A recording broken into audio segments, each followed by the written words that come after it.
ವಿಶ್ವದ ಅತ್ಯಂತ ವಿಚಿತ್ರವಾದ ರಹಸ್ಯ. ನಾನು ಜಗತ್ತಿನಲ್ಲಿರುವ ಅತಿ ವಿಚಿತ್ರವಾದ ರಹಸ್ಯದ ಬಗ್ಗೆ ಹೇಳಲು ಬಯಸುತ್ತೇನೆ. ಇತ್ತೀಚೆಗೆ ಒಬ್ಬ ಅದ್ಭುತ ವೈದ್ಯರು ಮತ್ತು ನೊಬೆಲ್ ಪ್ರಶಸ್ತಿ ಪುರಸ್ಕೃತರಾದ ಆಲ್ಬರ್ಟ್ ಸ್ವೀಜರ್ ಅವರು ಸಂದರ್ಶನ ನೀಡುತ್ತಿರುವಾಗ ಒಬ್ಬ ಪತ್ರಕರ್ತರವರನ್ನು ಈಗಿನ ಜನರಿಗೆ ಏನಾಗಿದೆ ಎಂದು ಪ್ರಶ್ನಿಸಿದರು. ವೈದ್ಯರು ಒಂದು ಕ್ಷಣ ಸುಮ್ಮನಾದರು. ಅನಂತರ ಹೇಳಿದರು, ಜನರು ಯೋಚನೆ ಮಾಡುವುದೇ ಇಲ್ಲ ಮತ್ತು ಈ ವಿಷಯದ ಬಗ್ಗೆಯೇ ನಾನು ನಿಮ್ಮ ಜೊತೆ ಮಾತನಾಡಲು ಹೊರಟಿದ್ದೇನೆ. ನಾವು ಈಗ ಸುವರ್ಣ ಯುಗದಲ್ಲಿ ಬದುಕುತ್ತಿದ್ದೇವೆ. ಈ ಯುಗಕ್ಕಾಗಿ ಮನುಷ್ಯರು ಸಹಸ್ರಾರು ವರ್ಷಗಳಿಂದ ನಿರೀಕ್ಷಿಸುತ್ತಿದ್ದಾರೆ, ಕನಸು ಕಂಡಿದ್ದಾರೆ ಮತ್ತು ಅಪಾರವಾಗಿ ಶ್ರಮಿಸಿದ್ದಾರೆ. ಅದೀಗ ನಮ್ಮ ಮುಂದೆಯೇ ಇರುವುದರಿಂದ ನಾವು ಅದನ್ನು ಲಘುವಾಗಿ ಪರಿಗಣಿಸುತ್ತೇವೆ. ಅಮೆರಿಕದಲ್ಲಿ ಭೂಮಿಯ ಮೇಲೆ ಅಸ್ತಿತ್ವದಲ್ಲಿರುವ ಅತ್ಯಂತ ಶ್ರೀಮಂತವಾದ ನಾಡಿನಲ್ಲಿ ವಾಸಿಸಲು ನಾವು ವಿಶೇಷವಾಗಿ ಅದೃಷ್ಟ ಮಾಡಿದ್ದೇವೆ. ಇದು ಎಲ್ಲರಿಗೂ ಹೇರಳವಾದ ಅವಕಾಶಗಳನ್ನು ಕರುಣಿಸುತ್ತಿರುವ ನಾಡು. ಆದರೆ ಏನಾಗುತ್ತದೆ ಎಂದು ನಿಮಗೆ ತಿಳಿದಿದೆಯೇ? ವಯಸ್ಸು 25ರಿಂದಲೇ ಆರಂಭವಾಗುವ 100 ವ್ಯಕ್ತಿಗಳನ್ನು ನಾವು ತೆಗೆದುಕೊಳ್ಳೋಣ. ವಯಸ್ಸು 65 ವರ್ಷಗಳಾಗುವ ಹೊತ್ತಿಗೆ ಆ ವ್ಯಕ್ತಿಗಳಿಗೆ ಏನಾಗುತ್ತದೆ ಎಂಬುದರ ಕಲ್ಪನೆ ನಿಮಗಿದೆಯೇ? ತಮ್ಮ 25ನೇ ವಯಸ್ಸಿನಲ್ಲೂ ಪ್ರಾರಂಭಿಸುವ ಈ 100 ವ್ಯಕ್ತಿಗಳು ತಾವು ಯಶಸ್ವಿಯಾಗುತ್ತೇವೆ ಎಂದು ನಂಬುತ್ತಾರೆ. ನೀವು ಯಶಸ್ವಿಯಾಗಲು ಬಯಸುತ್ತೀರಾ ಎಂದು ಆ ವ್ಯಕ್ತಿಗಳಲ್ಲಿ ಯಾರನ್ನಾದರೂ ನೀವು ಕೇಳಿದರೆ ಖಂಡಿತವಾಗಿಯೂ ಬಯಸುವುದಾಗಿ ನಮಗೆ ತಿಳಿಸುತ್ತಾರೆ. ಬದುಕಿನ ಕಡೆಗೆ ಅವರೆಷ್ಟು ಉತ್ಸುಕರಾಗಿದ್ದಾರೆಂದು ನೀವು ಗಮನಿಸಬಹುದು.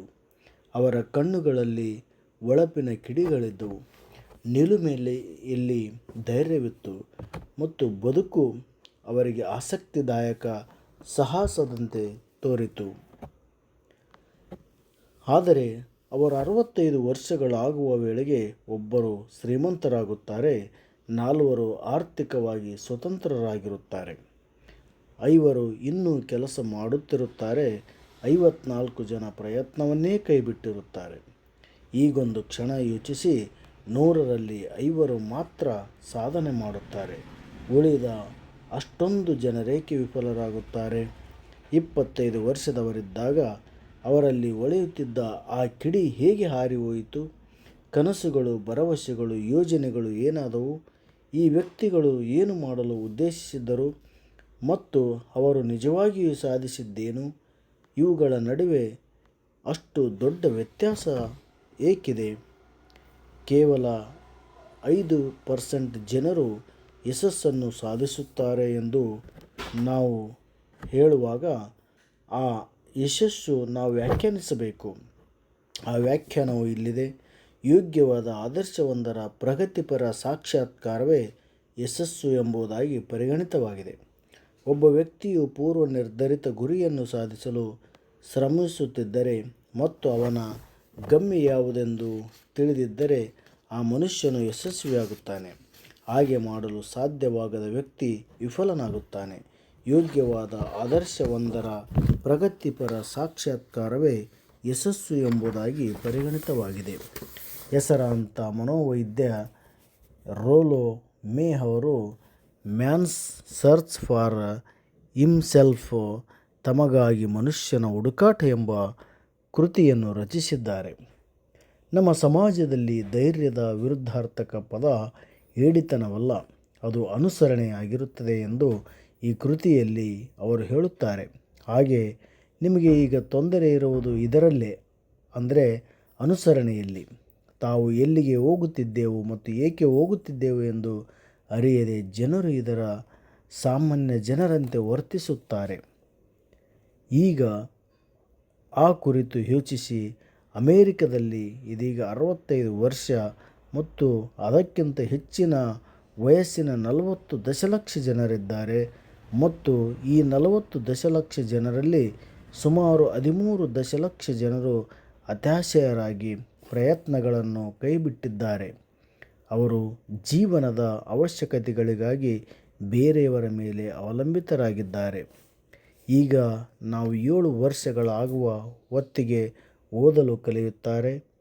ನಾವು 25 ವರ್ಷ ವಯಸ್ಸನ್ನು ತಲುಪುವ ಮೊದಲೇ ಬದುಕಲು ಕಲಿಯುತ್ತೇವೆ. ಸಾಮಾನ್ಯವಾಗಿ ಆ ಹೊತ್ತಿಗೆ ನಾವು ಕೇವಲ ಜೀವನೋಪಾಯವನ್ನು ಕಂಡುಕೊಂಡಿರುತ್ತೇವೆ ಮತ್ತು ನಮ್ಮ ಕುಟುಂಬವನ್ನು ಬೆಂಬಲಿಸಿರುತ್ತೇವೆ.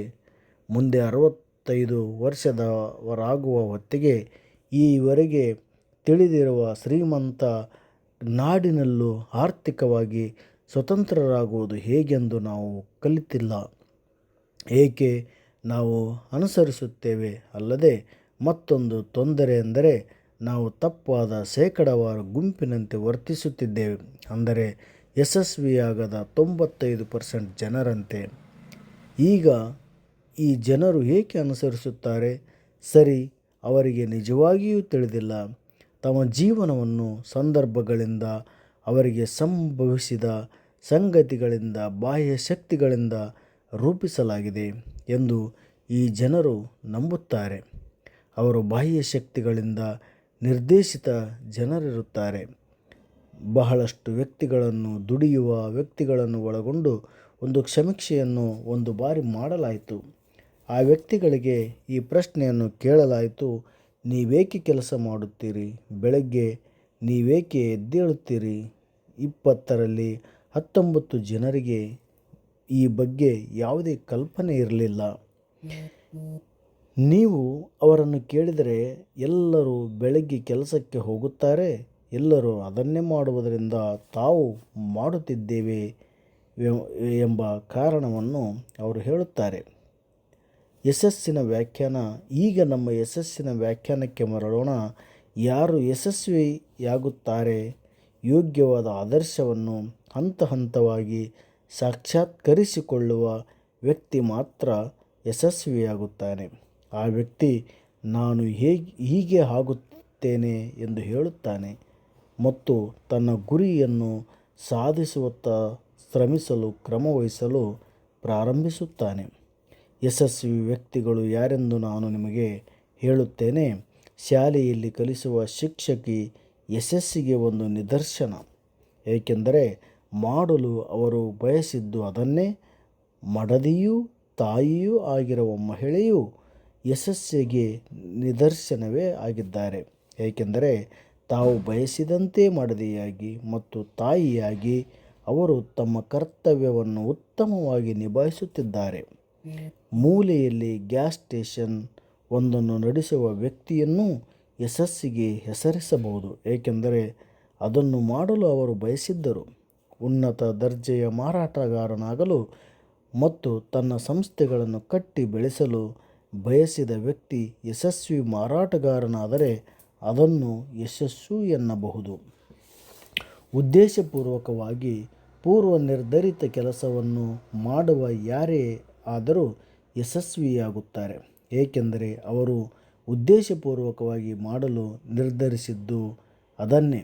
ಆದರೆ 20 ಜನರಲ್ಲಿ ಒಬ್ಬ ಮಾತ್ರ ಅದನ್ನು ಮಾಡುತ್ತಾನೆ. ಅದಕ್ಕಾಗಿಯೇ ಇಂದು ನಿಜವಾಗಿಯೂ ಯಾವುದೇ ಸ್ಪರ್ಧೆ ಇಲ್ಲ.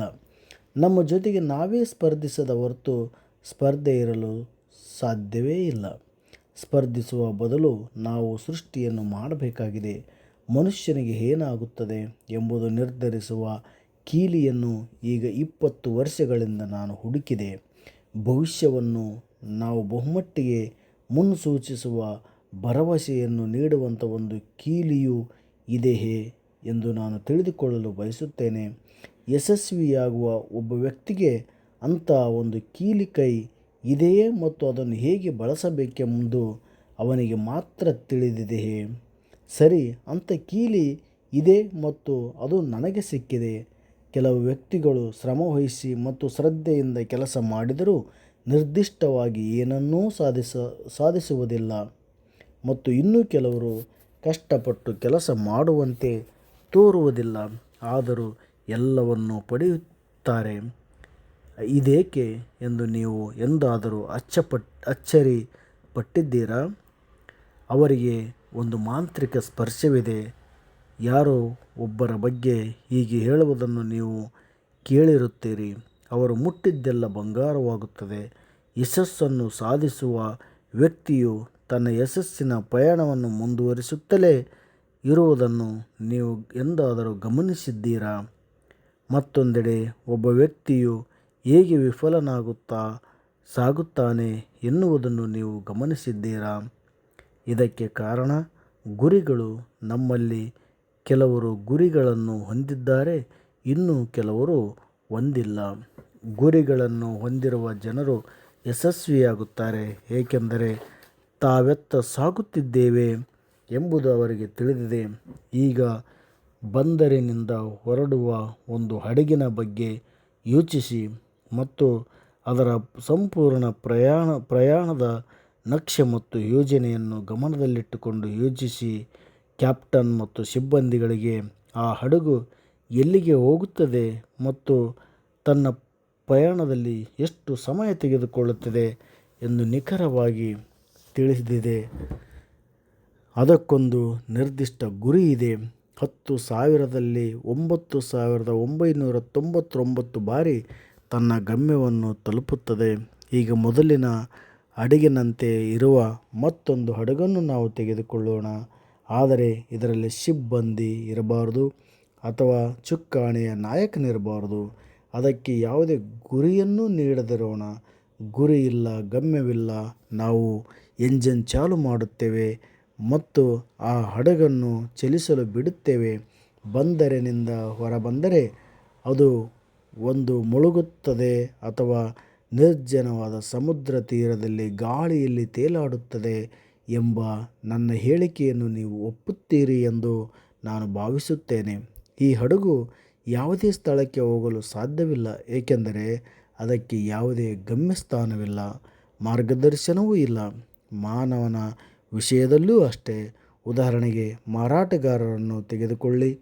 ಉತ್ತಮ ಮಾರಾಟಗಾರನ ಭವಿಷ್ಯಕ್ಕೆ ಸಾಟಿಯಾದ ಮತ್ತೊಬ್ಬರು ಈ ಜಗತ್ತಿನಲ್ಲೇ ಇಲ್ಲ.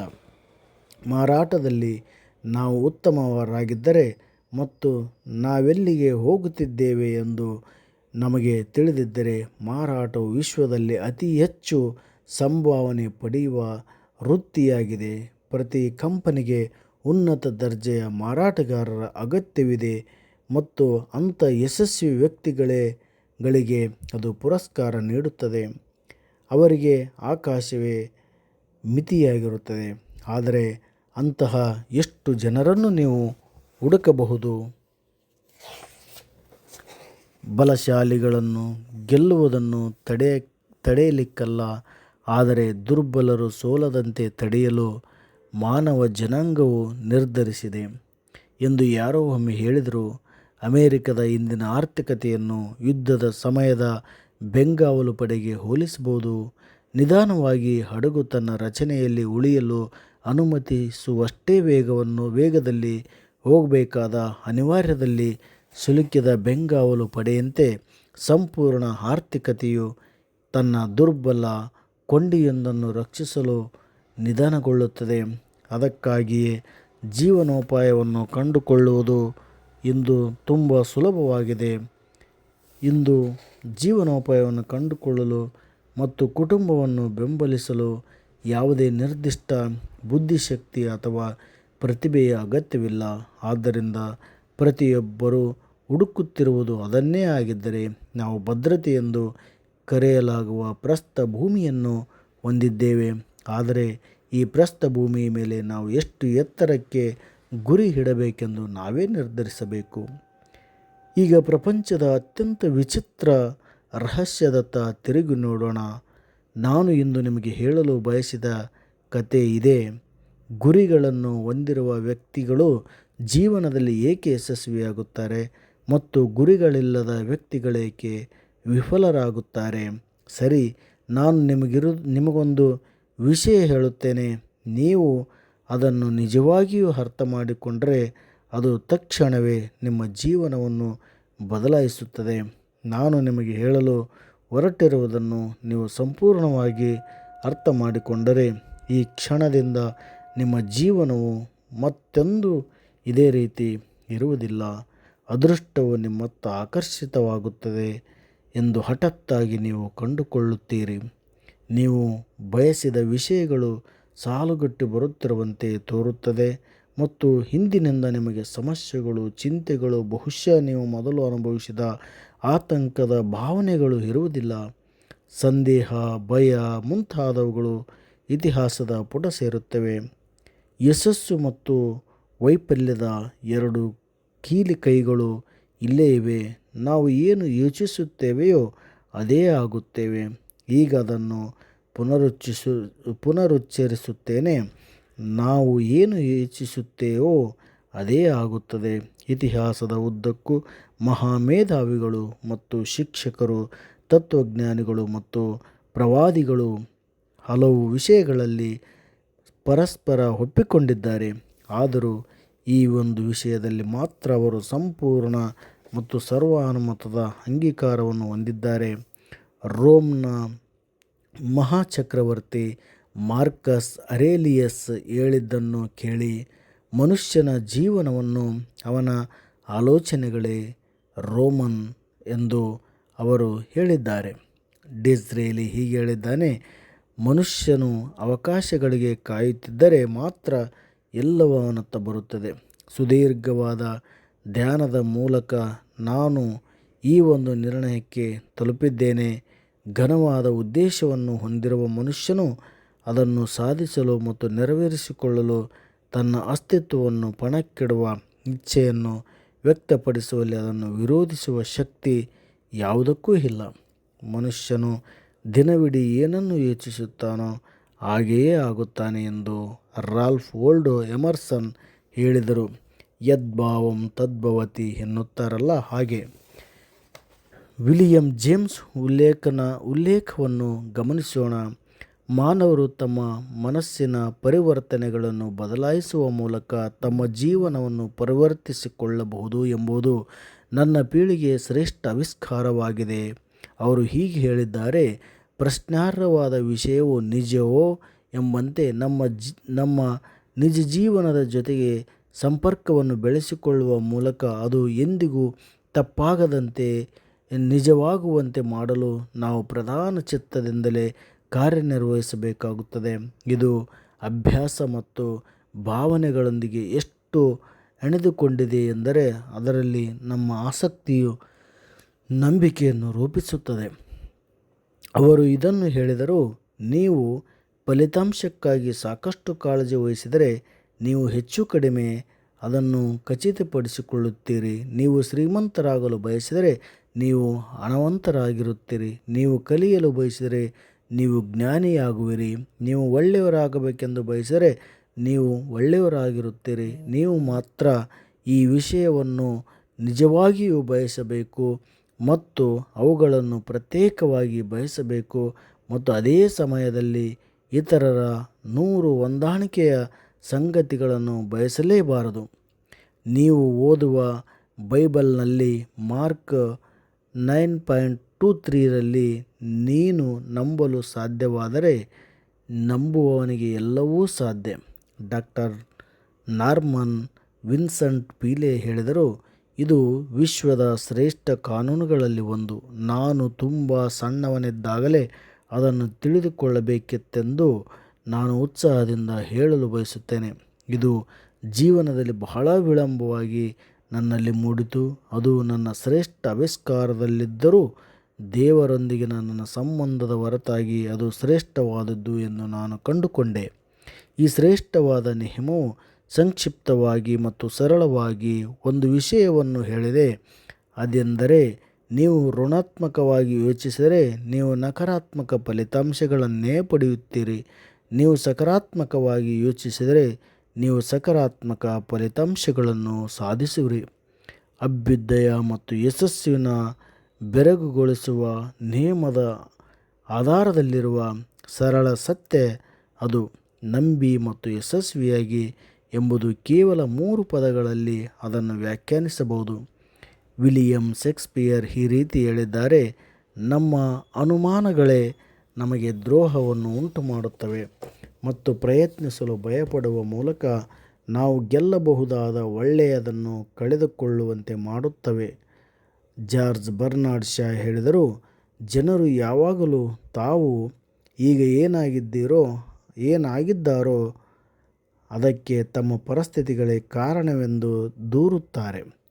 ನಾನು ಸನ್ನಿವೇಶಗಳನ್ನು ನಂಬುವುದಿಲ್ಲ, ಈ ಜಗತ್ತನ್ನು ಪ್ರವೇಶಿಸುವ ಜನರು ಎದ್ದು ನಿಂತು ತಮಗೆ ಬೇಕಾದ ಸಂದರ್ಭಗಳನ್ನು ಹುಡುಕುತ್ತಾರೆ ಮತ್ತು ಅವು ಸಿಗದಿದ್ದರೆ ಅವುಗಳನ್ನು ಸೃಷ್ಟಿಸಿಕೊಳ್ಳುತ್ತಾರೆ. ಸರಿ, ಇದು ತುಂಬ ಸ್ಪಷ್ಟವಾಗಿದೆ ಅಲ್ಲವೇ?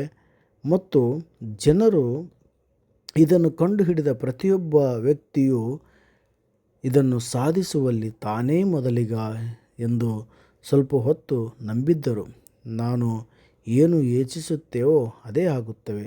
ನಿರ್ದಿಷ್ಟ ಮತ್ತು ಸಾರ್ಥಕ ಗುರಿಯ ಬಗ್ಗೆ ಯೋಚಿಸುತ್ತಿರುವ ವ್ಯಕ್ತಿಯು ಅದನ್ನು ತಲುಪಲು ಹೊರಟಿದ್ದಾರೆ ಎಂಬುದಾಗಿ ಪರಿಭಾವಿಸಿತು. ತಾರ್ಕಿಕತೆ ಇದೆ, ಏಕೆಂದರೆ ಅವನು ಅದರ ಬಗ್ಗೆ ಯೋಚಿಸುತ್ತಿದ್ದಾನೆ. ನಾವು ಏನನ್ನು ಯೋಚಿಸುತ್ತೇವೆಯೋ ಅದೇ ಆಗುತ್ತೇವೆ.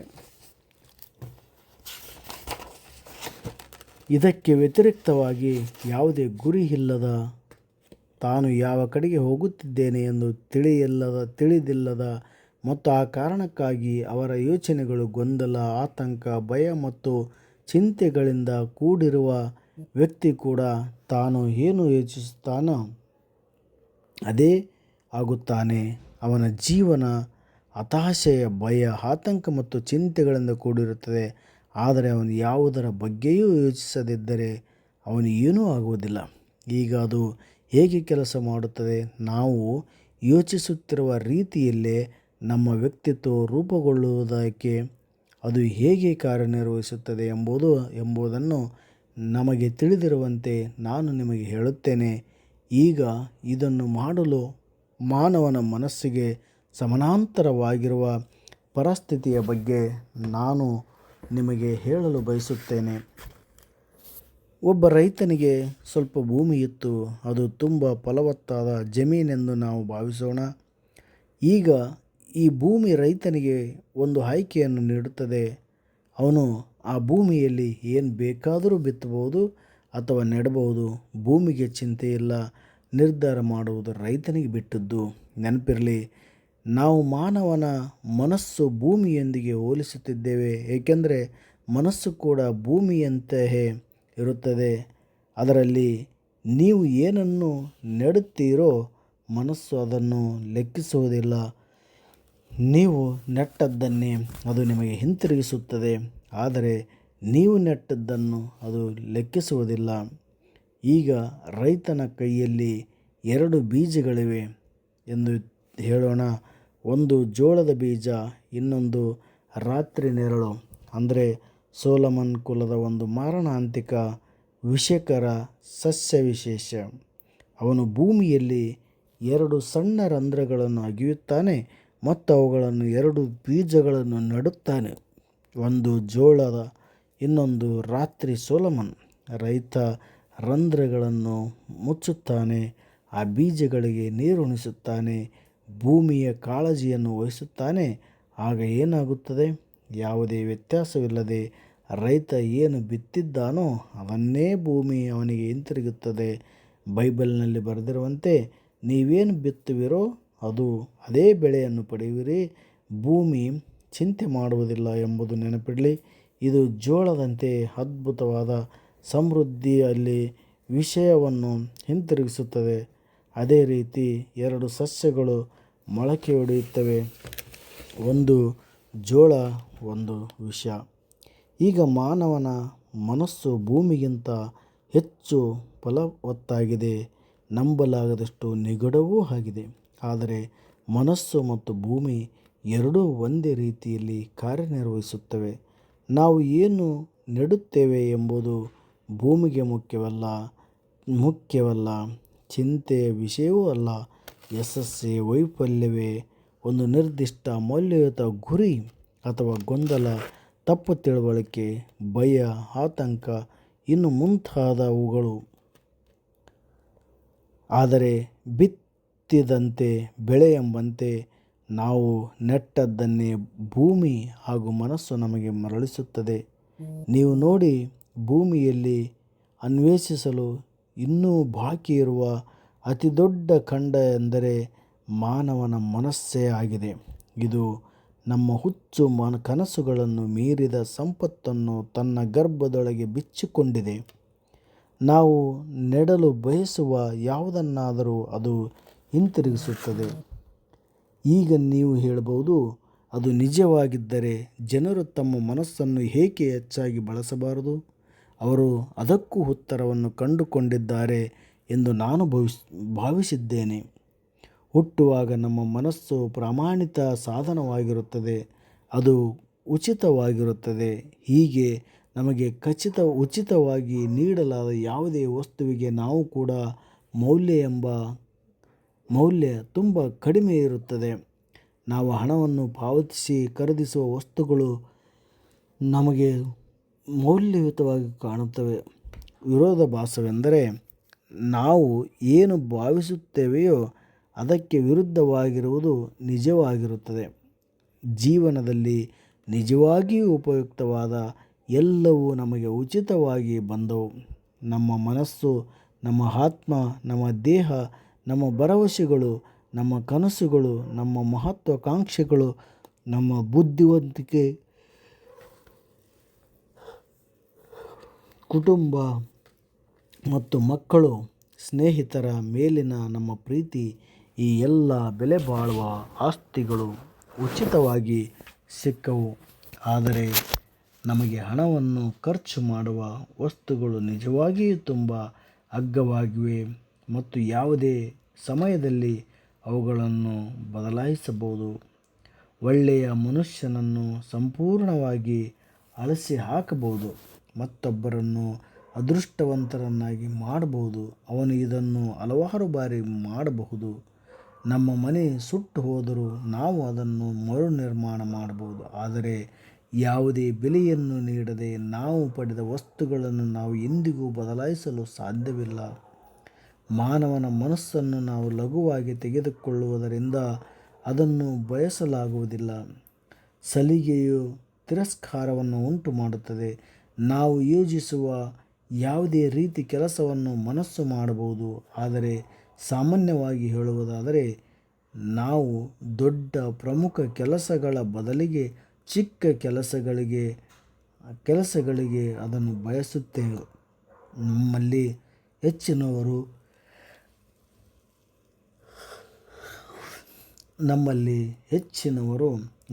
ನಮ್ಮ ಸಾಮರ್ಥ್ಯದ ಸುಮಾರು 10% ಮಾತ್ರ ಕಾರ್ಯನಿರ್ವಹಿಸುತ್ತಿದ್ದಾರೆ ಎಂದು ವಿಶ್ವವಿದ್ಯಾಲಯಗಳ ಸಂಶೋಧನೆಗಳು ಸಾಬೀತುಪಡಿಸಿವೆ. ಈಗ ನಿರ್ಧರಿಸಿ, ನಿಮಗೆ ಏನು ಬೇಕು? ನಿಮ್ಮ ಗುರಿಯನ್ನು ನಿಮ್ಮ ಮನಸ್ಸಿನಲ್ಲಿ ಇಡಿ. ಇದು ನಿಮ್ಮ ಇಡೀ ಜೀವನದಲ್ಲಿ ನೀವು ತೆಗೆದುಕೊಳ್ಳುವ ಪ್ರಮುಖ ನಿರ್ಧಾರವಾಗಿದೆ. ಅತ್ಯುತ್ತಮ ಮಾರಾಟಗಾರನಾಗಲು, ನಿಮ್ಮ ನಿರ್ದಿಷ್ಟ ವೃತ್ತಿಯಲ್ಲಿ ಉತ್ತಮ ಕೆಲಸಗಾರನಾಗಲು ನೀವು ಬಯಸುತ್ತೀರಾ? ನಿಮ್ಮ ಕಂಪನಿಯಲ್ಲಿ, ನಿಮ್ಮ ಸಮುದಾಯದಲ್ಲಿ ಉನ್ನತ ಹುದ್ದೆಗಳಿಗೆ ಹೋಗಲು ನೀವು ಬಯಸುವಿರಾ? ನೀವು ಮಾಡಬೇಕಾಗಿರುವುದು ಇಷ್ಟೇ: ನಿಮ್ಮ ಮನಸ್ಸಿನಲ್ಲಿ ಆ ಬೀಜಗಳನ್ನು ನೆಡುವುದು ಮತ್ತು ಆರೈಕೆ ಮಾಡುವುದು. ನಿಮ್ಮ ಗುರಿಗಳತ್ತ ಸ್ಥಿರವಾಗಿ ಕೆಲಸ ಮಾಡಿ ಮತ್ತು ಅದನ್ನು ಸಾಧಿತವಾಗುತ್ತದೆ. ಇದು ಆಗುತ್ತದೆ ಎಂದು ಮಾತ್ರವಲ್ಲ, ಅದು ಸಾಧ್ಯವಾಗದೆ ಅನ್ಯ ಮಾರ್ಗವಿಲ್ಲ. ನೋಡಿ ಸರ್ ಐಸಾಕ್ ನ್ಯೂಟನ್ ಅವರ ಗುರುತ್ವಾಕರ್ಷಣೆಯ ನಿಯಮಗಳಂತೆ ಅದು ಕೂಡ ಒಂದು ನಿಯಮ.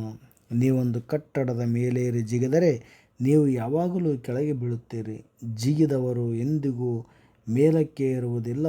ಮತ್ತು ಇದು ಪ್ರಕೃತಿಯ ಎಲ್ಲ ಇತರ ನಿಯಮಗಳೊಂದಿಗೆ ಅದೇ ರೀತಿಯಲ್ಲಿ ಇರುತ್ತದೆ. ಅವು ಸದಾ ಕೆಲಸ ಮಾಡುತ್ತವೆ, ಆದರೆ ಹೊಂದಿಕೊಳ್ಳುವುದಿಲ್ಲ.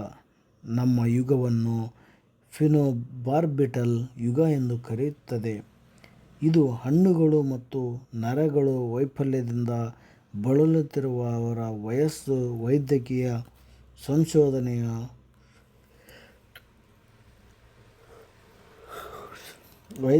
ಸಂಶೋಧನೆಯು ನಮ್ಮನ್ನು ಉತ್ತಮ ಆರೋಗ್ಯ ಮತ್ತು ದೀರ್ಘ ಆಯುಷ್ಯದ ಹೊಸ ಎತ್ತರಕ್ಕೆ ಬೆಳೆಸಿದ ಸಮಯದಲ್ಲಿ ನಮ್ಮಲ್ಲಿ ಅನೇಕರು ನಮ್ಮೆಲ್ಲ ಯೋಗಕ್ಷೇಮಗಳನ್ನು ನೋಡಿಕೊಳ್ಳಬಲ್ಲ ಕೆಲವು ದೊಡ್ಡ ನಿಯಮಗಳನ್ನು ಕಲಿಯದೆ ನಮ್ಮದೇ ಆದ ಚಿಕ್ಕ ವೈಯಕ್ತಿಕ ರೀತಿಯಲ್ಲಿ ವಿಷಯಗಳನ್ನು ನಿಭಾಯಿಸಲು ಪ್ರಯತ್ನಿಸುತ್ತಾ, ಚಿಂತಿಸುತ್ತಾ ಬಹುಬೇಗನೆ ವೃದ್ಧಾಪ್ಯದ ತೃಪ್ತಿಗೆ ತಲುಪುತ್ತಿದ್ದಾರೆ.